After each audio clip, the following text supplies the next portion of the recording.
corner of a dark and nondescript bar in Sydney's CBD. For the public, to that point, Saxon's name and her face had been hidden, but her story had not. Until that time, the narrative had been dominated by the young man who had changed her life in ways most of us would struggle to comprehend. His name was Luke Lazarus. His story is complicated, from being convicted by a jury to being acquitted by a judge to having that judge's decision questioned by an appeal court to legal limbo. But back when the case first began, as Lazarus jostled past news crews and reporters jabbing microphones at him, "Luke, do you have anything to say?" the indeterminate spectre of Saxon floated, faceless and nameless, above the chases to the car, the camera flashes, the bold-type tabloid headlines. "Sydney man jailed for rape of 18-year-old girl in an alleyway behind his father's nightclub. Alleged rapist kept trophy list of women. Rapist says his life was destroyed by conviction after alleyway assault." The only picture I had seen of Saxon before I met her that May afternoon was one which, at that time, like her name, could not be published. In it, her blonde hair was straightened. She was dressed in a strappy crop top to go clubbing, her head thrown back in a wide smile. That was Saxon's Facebook photo. As with so many of these things, the profile photo was not really the girl. The person sitting across from me on a dark bentwood chair was a modestly dressed paralegal.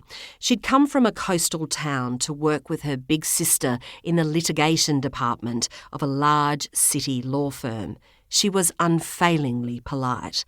Saxon Mullins had luminous pale skin, unruly dark blonde curls, framing a still babyish face, brown eyes that crinkled up at the edges when she broke into a slightly lopsided smile. Her initially shy, at times halting demeanour belied a kooky sense of humour and a courage in her convictions. Tattooed on her wrist was an hourglass, and on the back of her neck, "Life goes on." She sometimes signed her text messages with a saxophone emoji. Saxon could have been anyone's kid sister, any girl's best friend. To be frank, as a journalist, when you meet someone like Saxon, you wonder, where's the catch? Because she seems, as a protagonist, too good to be true. But Saxon was that good, and she was that true. Not because she was perfect, because she was normal. To think of her on her hands and knees in gravel in a dark alleyway out the back of a stupid nightclub, anally penetrated as her first sexual experience. To think of her enduring that just minutes after meeting the man who didn't pause to ask her if it was okay, a man who later admitted he knew she was a virgin. It was confounding to compute this girl before me and that awful night. I tried not to fumble my words as I told her what I had planned for our story on Four Corners. I could only say what I knew to be true. All I can say is, I promise I'll look after you. She nodded, chewed her lip a bit, and said, "Okay." Not long before I met Saxon, she posted on her personal Facebook page, "There's something I need to get off my chest. I've spent far too long feeling embarrassed and ashamed. The 18-year-old in the story is me. Those awful things happened to me. I am that girl. 2 years ago, I told my story to a jury of 12 people who believed me.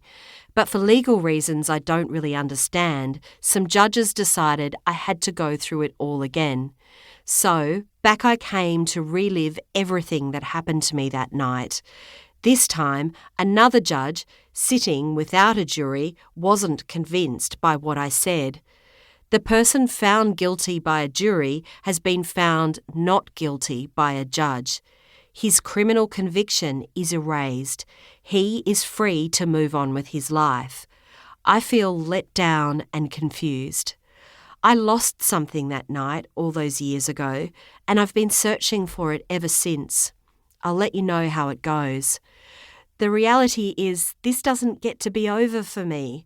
I don't get to know who I would be today had this not happened to me. And I mourn...